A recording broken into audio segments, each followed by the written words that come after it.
Video में मैं आपको धान की पनीरी की काश्त की मुकम्मल इन्फॉर्मेशन दूंगा। बहुत सारे दोस्तों ने कहा कि पनीरी बीजने का आप तरीका इंशाल्लाह आपको पूरी समझ आएगी कि आपने शुरू से लेके आखिर तक पनीरी को किस तरह चलाना है। तो ये सबसे पहले आपको बीज नज़र आ रहा है, ये बीज है जो हमने इसको खुश्क लेना है। खुश्क बीज जब भी आप लेंगे तो इसको कम से कम आपने कुछ भी नहीं तो 10 से 12 घंटे जो है ना इसको पानी में भिगोना है। इसको पानी में लाजमी आप भिगोएं। अगर आप इसको पानी में नहीं भिगोएंगे तो उसके बाद ये जर्मिनेशन जो है ना उसमें फ़र्क आएगा। कुछ दोस्त हैं वो भिगोने के बगैर भी काश्त कर देते हैं, लेकिन उसमें जर्मिनेशन जो है ना वो कम होने के चांसेस होते हैं। तो जो लोग पहली दफ़ा काश्त करते हैं, पहले उन्होंने तजर्बा नहीं किया हुआ, तो उनको चाहिए कि वो रिस्क ना लें। इसको 10 से 12 घंटे जो है ना पानी में लाजमी भिगोएं। पानी में इस तरह भिगोना है कि आपने ये देखिए एक टप ले लिया, उस टप में आपने इसको डाल के और पानी से भर देना है। तो इसको पानी में भरने के बाद इसको हिला देना है, यानी कि पूरी तरह ये उसमें हल हो जाए। हल होने के बाद इसको 10 से 12 घंटे ऐसे ही रख दें किसी सायादार दरख्त के नीचे या किसी कमरे में। बस कोशिश करें कि धूप में ना ही हो। वैसे भी अगर धूप में पड़ा भी रहे तो कोई टेंशन नहीं है, लेकिन कोशिश करें कि धूप में ना ही हो तो अच्छा है। तो इसको फिर हाथ की मदद से ना ये अच्छी तरह आपने इसको हिला देना है, यानी कि पानी जो है ना इसके अंदर अच्छी तरह हल हो जाए। तो उसके बाद आपने 10-12 घंटे के बाद इसको फिर निकाल के, तो इसको बोरी जो है ना एक बोरी ले लेनी है आपने, बोरी जो धागे वाली होती है। तो उस बोरी के अंदर आपने इसको भर के तो रख देना है। उसको बोरी को आपने ऊपर से गीला कर देना है अच्छी तरह पानी के साथ, नमी के साथ, कि उसके में नमी रहे तकरीबन 10 से 12 घंटे, फिर वो उसी ही तरह हालत में पड़ी रहे। ये हमने एक बोरी ली है, इसमें हम अभी ये देखें आपके सामने इसको डालेंगे। तो ये पानी समेत ही हमने उसके अंदर डाल दी है, तो पानी जो है ना वो खुद ही निकल जाएगा।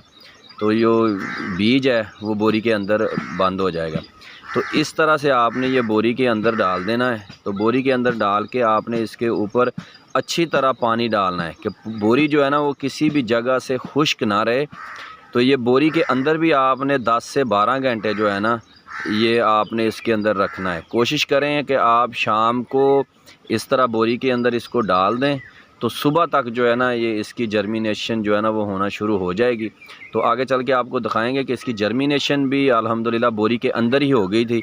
तो ये पैप की मदद से हम इसको ऊपर से तार करने लगे हैं कि जो नमी है ना इसको बोरी को अच्छी तरह से मिल जाए। तो बोरी जो खुश्क थी तो इसको हम अभी पानी की मदद से ना इसको नमी दे रहे हैं। तो इसको अच्छी तरह से आपने बोरी को जो है ना वो गीला कर देना है, किसी भी जगह से जो खुली ना रहे और किसी भी जगह से खुश्क ना रहे। तो इसको अच्छी तरह से आपने इस तरह पानी से भिगो देना है। तो पानी के भिगोने से ये होगा कि इसको अभी जो नमी रहेगी, बीज को नमी भी मिलती रहेगी, और जब हीट पकड़ेगा ना तो फिर इसको जर्मिनेशन जो है ना वो जल्दी हो जाएगी।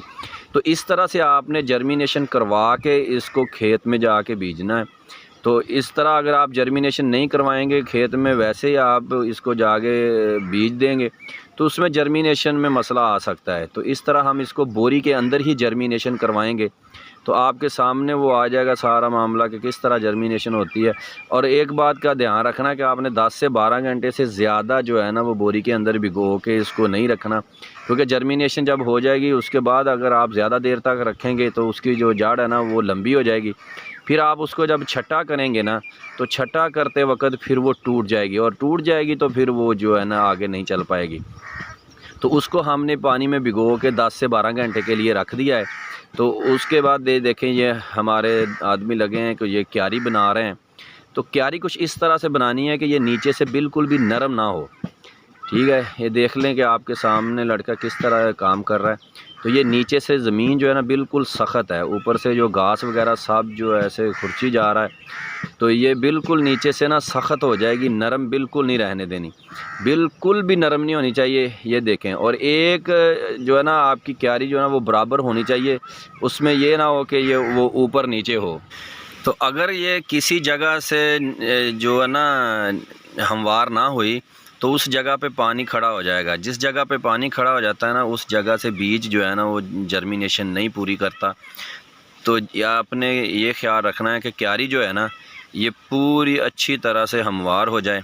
और ये देखें ये बिल्कुल नीचे से सख्त है, हमने इसको बिल्कुल सख्त किया है। और घास वगैरह जो भी है ना ये देखें आपके सामने बिल्कुल ख़त्म हो गई है।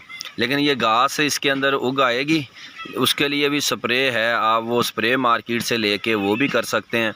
और अगर हाथ की मदद से आपने घास वगैरह निकालना है तो वो घास वगैरह आप हाथ की मदद से भी निकाल सकते हैं। लेकिन स्प्रे कर देंगे तो वो बेहतर है, क्योंकि हाथ की मदद से घास निकालना जो है ना वो मुश्किल है और पूरी तरह से वो निकलेगा भी नहीं।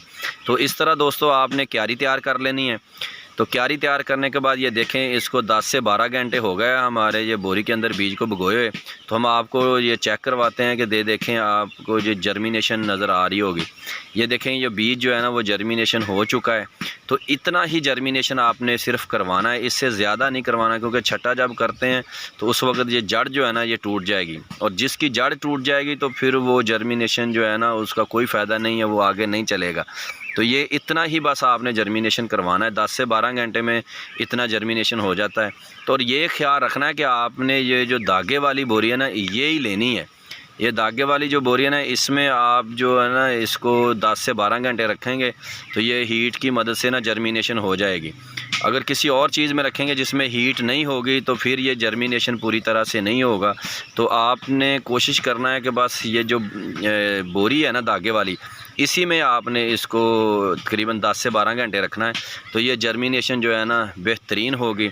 तो दोस्तों ये आपको सामने है कि आपने देख लिया कि 10 से 12 घंटे के बाद इसकी जर्मिनेशन किस तरह हो गई है। ये कुछ पिक्चर की सूरत में भी आपको दिखा रहे हैं कि सिर्फ इतनी सी जर्मिनेशन करवानी है, इससे ज़्यादा जर्मिनेशन ना होने पाए। तो दोस्तों ये अभी हम इसको लेके खेत में आ गए हैं। तो इस तरह आप देख लें कि हम इसको पहले इधर कल्टी करेंगे, उसके बाद फिर इसको छटा करेंगे। छटा करने के बाद कैसे कैसे आपने करना है वो पूरी इन्फॉर्मेशन आपको इस वीडियो में अल्हम्दुलिल्लाह मिलेगी इंशाल्लाह। तो वीडियो को पूरा आखिर तक देखेंगे तो आपको पूरी समझ आएगी कि आपने पनीरी को किस तरह काश्त करना है। तो ये हमने इधर इसको ढेरी लगा दी है, इधर से हम उठा के इसको ना छटा करेंगे। तो छटा करने के बाद फिर इसके ऊपर जो गोबर की रूढ़ी है ना उसको फेंकेंगे। गोबर जो है ना उसकी मदद से हम इसको काश्त कर रहे हैं।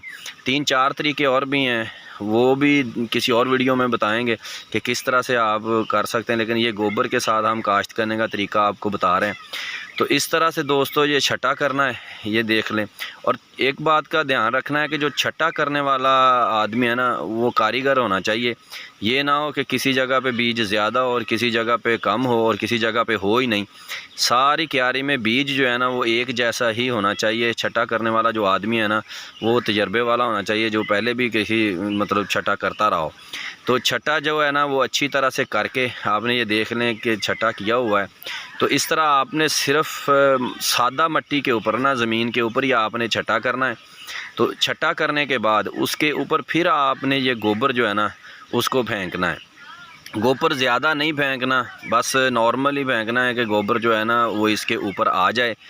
और ये गोबर की मदद से उखाड़ने में भी मतलब आसानी रहती है। तो आपने इस तरह अच्छी तरह से छटा कर लेना है। अच्छी तरह से छटा करने के बाद ये हम ट्राली में गोबर लेके आए हैं। खुश्क गोबर लेना है। एक और बात का ध्यान रखना है कि गोबर खुश्क होना चाहिए और कोशिश करें कि बिल्कुल बारीक होना चाहिए। ये हमारे पास बारीक नहीं था लेकिन फिर भी गुजारा कर रहा है। तो ये हम लेके आए ट्राली में। तो इस तरह से आपने फेंक देना। अगर ट्राली इसके अंदर भी चली जाए, अगर ज़्यादा हो तो कोई मसला नहीं, ट्राली इसके अंदर भी चली जाए तो बीज को कोई मसला नहीं होता। तो ये हमारी क्यारियाँ छोटी हैं इसलिए हमने एक साइड पे खड़ा करके तो इसको ये डाल रहे हैं। और गोबर जो है ना पूरी क्यारी में एक जैसा ही डालना है, ये ना हो कि कहीं ज़्यादा कहीं कम। तो पानी जब लगाएंगे उस वक़्त ये जो है ना आगे पीछे गोबर हो जाता है, उसकी आपने टेंशन नहीं लेनी। तो इस तरह से आपने अच्छी तरह जो है ना गोबर जो है ना एक जैसा हमवार जो है ना वो ऊपर डाल देना है। तो ये देखें ये इस तरह से बस बहुत ज़्यादा नहीं गोबर डाला, बस नॉर्मल सा गोबर ऊपर डाल दिया। एक तय सी बन गई है। ये तय बनने के बाद आपने देख लें कि कोई भी जगह खाली नहीं है, ये तय बनानी है इस तरह। इसके बाद फिर इसको पानी से भरना है।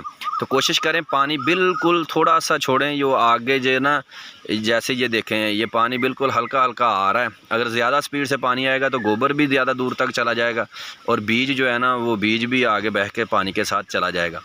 तो दोस्तों ये इस तरह से आपने पानी लगाना है। ये देख लें कि हम इसको पानी से भर रहे हैं। तो पहली दफ़ा जब आपने पानी लगाना है तो इसको अच्छी तरह से भर देना है। ये देखें ये हमने किस तरह इसके अंदर पानी भरा हुआ है। जो पहला पानी है ना, ये आपने जितना आपका दिल करे उसको भर के लगा दें, क्योंकि जो आप पहला पानी भर के लगाएंगे ना, मिट्टी जो है ना ज़मीन नीचे से खुश्क है तो वो पानी जल्दी खुश्क हो जाएगा, वो पानी पी जाएगी। तो इस तरह से आपने पहला पानी जो है ना वो अच्छी तरह भर के लगाना है। तो उसके बाद फिर जो आगे वाला पानी है ना वो जर्मिनेशन होने के बाद ही लगेगा। तो दोस्तों मैं उम्मीद करता हूँ कि ये वीडियो आपको अच्छी लगी होगी। अगर